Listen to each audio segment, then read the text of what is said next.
지금 뭐 제가 보기에 며칠 전에 미 국무부의 고위 인사들이 아주 동시에 방한을 해서 한계 지소미아, 그다음에 방위비 이런 거를 집중적으로 우리 한국 정부를 압박하고 다녀갔어요.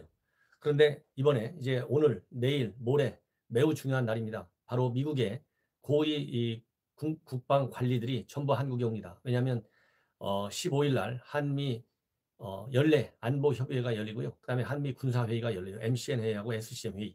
이런 그 회의 참석자 보게 되는 미국의 군 수뇌부들 와서 할 얘기가 우리 국민들이 이제 다 아는 얘기예요. 문제는 과연 현 문재인 정권이 이러한 중요한 한미 간의 그야말로 한미 동맹 관계, 특히 쉽게 얘기하면 우리 국민의 생명과 재산을 지켜낼 수 있는 우리 안보 체계를 허물 수도 있는 그런 굉장히 위급한 위중한 상황이다. 이렇게 저는 말씀을 드릴 수가 있습니다. 기본적으로 여러분들 잘 아시다시피 한미 간에는 여러 가지 현안들이 많이 있어요. 이 한미 동맹 문제를 앞으로 어떻게 끌고 갈 것이냐 하는 문제를 두고 그야말로 이제 시험대에 서 있습니다. 이 시험대가 두 번, 세 번, 네 번 치를 수 있는 시험대가 아니고요. 이번에 미 군 고위 관료들이 이 바로 시점이 이제 마지막 답장을 쓸 때가 됐다. 이렇게 저는 말씀을 드릴 수가 있습니다. 여러분들 방위비 협상 문제, 지소미아 문제, 그다음에 중거리 미사일 배치 문제, 인도 태평양 지역, 인도 태평양 전략 우리 동참하는 문제, 그다음에 호르무즈 해협과 관련된 문제, 북한의 핵 미사일과 관련된 문제 등등 뭐 한두 가지가 아닙니다. 제가 보기에 이렇게 한미 현안이 이 동시에 일시적으로 이렇게 쌓여 있는 것이 아니고요. 현 정권이 들어서면서부터 현재의 외교안보 라인 책임지고 있는 당국자들이 결국 외교안보 사안에 관한 깊은 지식도 또 전략도 없고 또 가지려고 하지도 않는다. 기본적으로 바탕이 잘못되어 있는 그러한 무지한 사람들로 외교안보 라인이 채워져 있다 보니까 이렇게 한미 간의 모든 현안들이 갈등 현안으로 이렇게 지금 하나씩 하나씩 쌓여가고 있다. 이런 생각이 듭니다. 뭐든지 때가 있는 것 아니겠어요? 때를 놓치면 아무 의미가 없어요. 그렇잖아요? 예. 이 구슬이 서말이라도 꿰어야 보배라고 그러잖아요. 구슬이 하나씩 하나씩 나눠져 있으면 아무 의미 없지 않습니까? 그거하고 똑같은 위기 국면이 바로 한미 양국 간에 쌓여 있다. 아마 시청자 여러분들께서도 이런 이 한미 관계를 보신 적이 없을 겁니다. 저도 대학에서부터 국제정치 공부했는데요.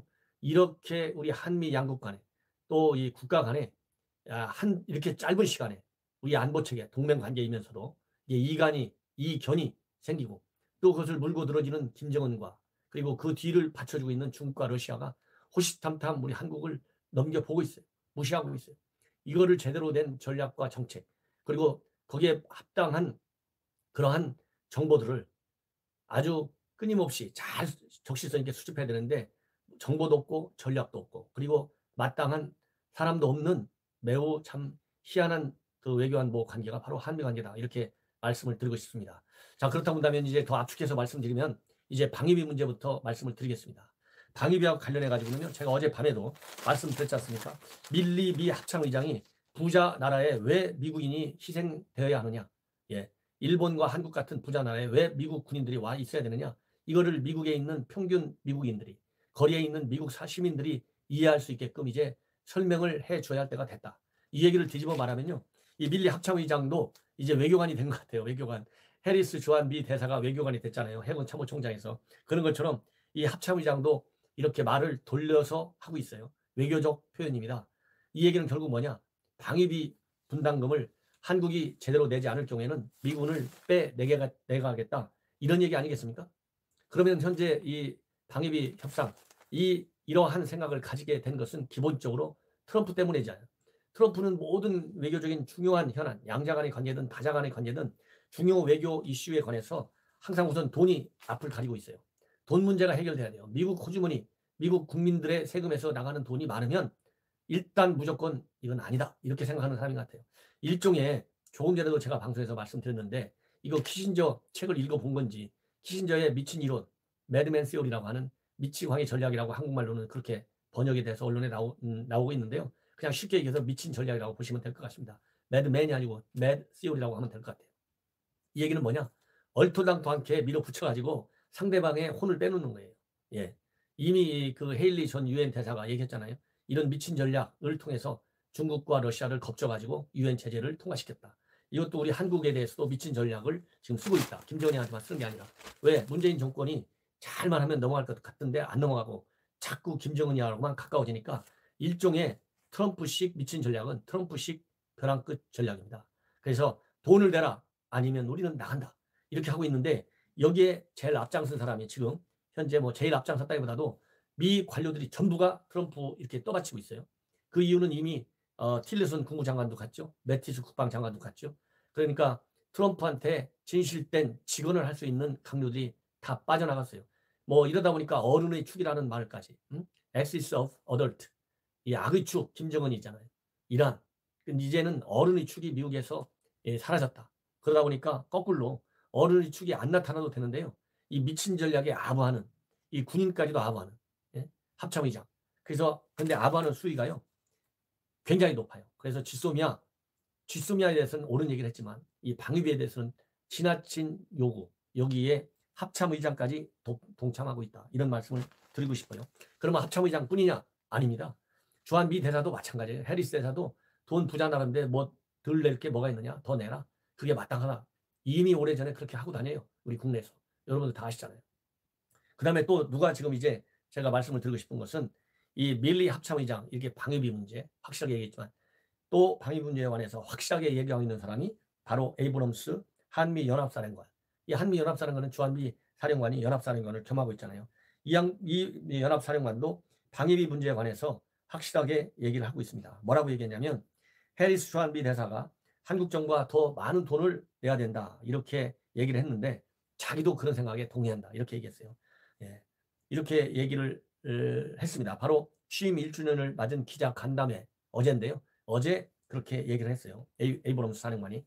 예, 그러면서 말하자면 또 이런 얘기를 했어요. 주한미군 방위비 분담금 내도 이게 결국 한국 경제에 선순환 쪽으로 도움이 되는 거다. 왜냐하면 이 9,200명의 주한미군 우리 안에 한국인 근로자들이 9,200명이 있는데 이분들한테 봉급 75%가 방위비 분담금으로 취급된다. 그러면 뭐 이 한국인들이니까 돈을 어디서 쓰겠어요? 서울에서 쓰지 한국에서. 그러니까 이게 한국 경제에 도움되는 거다.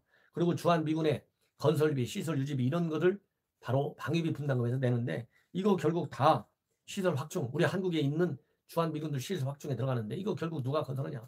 서울에 있는 건설업자들이 다 건설한 거 아니냐? 그러니까 이거 돈 내라 이 얘기입니다. 예. 그래서 이 한국 경제에도 도움이 된다.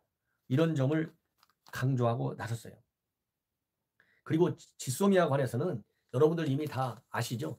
미국 사람들은, 미국 관리들은 예결 것 없이 관리들 뿐만 아니고 미국의 안보 전문가들은 한 목소리로 지소미아는 한국과 일본 간의 양자 협정으로 돼 있죠. 양자 간의 약정서로 돼 있지만은 이 양자 차원의 문제가 아니고 한미일 동맹과 한미 동맹, 한미일 삼각 안보 체제에 굉장히 중요한 일종의 중심 린치핀 역할을 하고 있다. 이런 중요한 협정을 당장 복귀하라. 이걸 폐기하면 절대로 안 된다. 왜? 중국과 러시아가 좋아하기 때문에.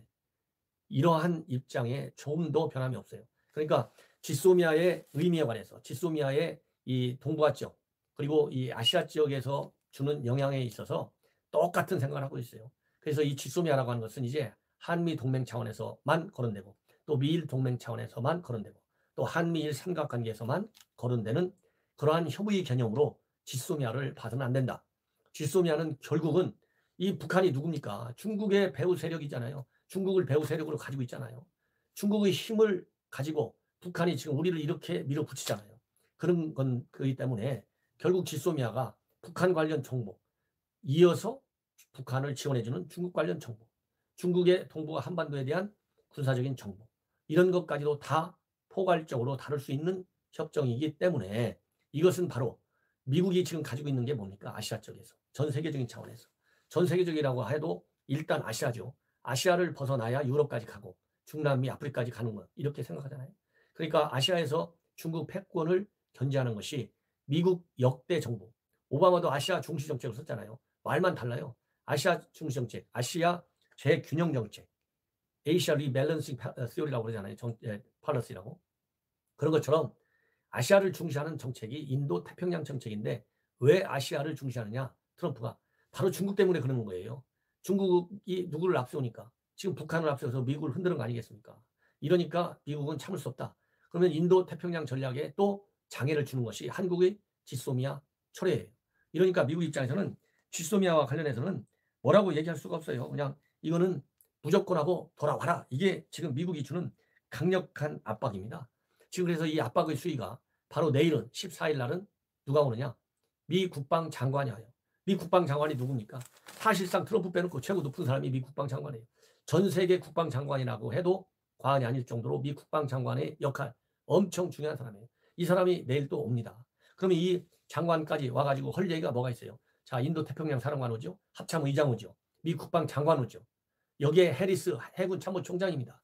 이런 사람들이 와서 할 게 뻔한 얘기 아니냐. 그러면 이제는 현 정부가 뭔가 미국에 똑같이 상응하는 조치, 미국이 원하는 조치를 바로 입으로 확인해 줄 수는 없고 약속하기 어렵다 하더라도 우리가 내부적으로는 물밑에서 뭔가 움직여줘야 된다. 그렇지 않으면 현 정권은 한미 동맹을 깨는 세력이구나. 이런 인식을 미국 내 조야에 많이 줄 수밖에 없다. 그런 우려를 하지 않을 수가 없어요.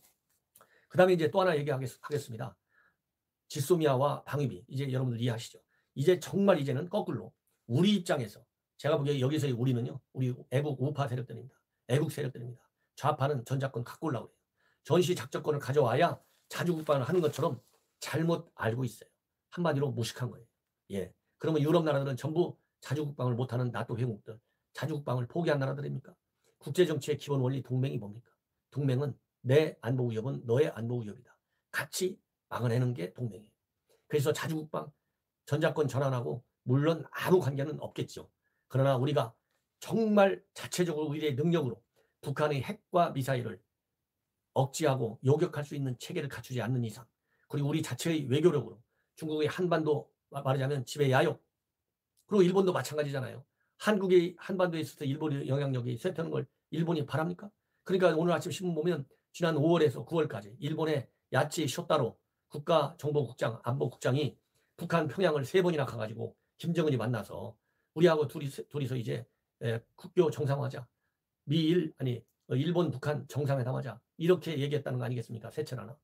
과거에는 한국 정부한테 도와달라 이렇게 얘기했는데 아주 직거래하고 나섰잖아요. 이 얘기는 뭡니까? 일본도 한반도에서 영향력이 쇠퇴하는 것을 그냥 눈뜨고 볼 수 없다 이런 얘기잖아요. 그런 것처럼 지금 굉장히 중요한 이런 상황입니다. 예. 그래서 이 전시 작전권 문제 이런 얘기는 결국 다 가장 중요한 것이 북한의 핵과 미사일 능력이고 우리의 외교력이에요. 중국을 우리가 쉽게 다룰 수 있어요? 이렇게 일본을 쉽게 다룰 수 있어요? 미국을 우리가 쉽게 다룰 수 있습니까? 미국하고 북한하고 이 정상회담과 관련된 핵 문제에 관련된 정보 한국 정부가 미국으로부터 얼마나 받아내는지 궁금해요. 불안해요. 이런 것처럼 외교적으로 우리가 한반도 안보 환경 전시 작전권도 군에서의 전쟁 시에 작전을 누가 지휘하느냐. 전시 작전권이잖아요. 이 전쟁이라고 하는 것은 외교 안보 환경, 비군사적인 환경하고도 직결되어 있어요. 그렇기 때문에 전시 작전권을 갖고 오려면 조건이 3개가 있어요. 그 중에 하나가 안정적인 전환을 위한 안정적으로 전시 작전권을 한국에 넘길 수 있는 한반도 및 영내 안보 환경이 마련돼야 된다. 이것이 중요한 조건 중에 하나예요. 이 안보 환경을 우리가 만들 수 있냐고요. 내가 지금 방금 말씀드렸지 않습니까? 우리가 그럴 힘이 있나요? 미국, 일본, 중국, 러시아. 그러면 미국은 우리 편이니까 그렇다고 쳐요.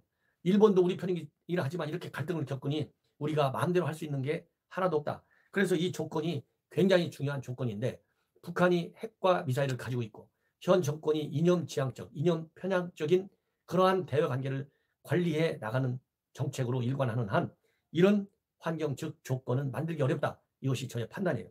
두 번째, 그 다음에는 한미 연합 방위를 주도할 수 있는 한국군의 핵심 군사 능력이에요.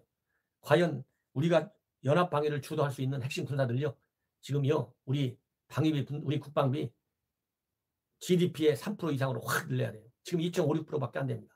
최소한도 GDP의 3.2% 이상이 넘어가야만이 나름대로 우리가 방위를 연합 방위를 주도할 수 있는 군사 능력을 갖게 된다고 하는 것이 군사 전문가들의 일반적인 평가입니다. 예, 저도 당연히 같은 생각을 가지고 있어요. 그 다음에로 또 하나 중요한 것이 북한의 핵과 미사일 위협에 대한 한국군의 초기 단계입니다. 초기 단계. 필수 대응 능력을 구비해야 돼요.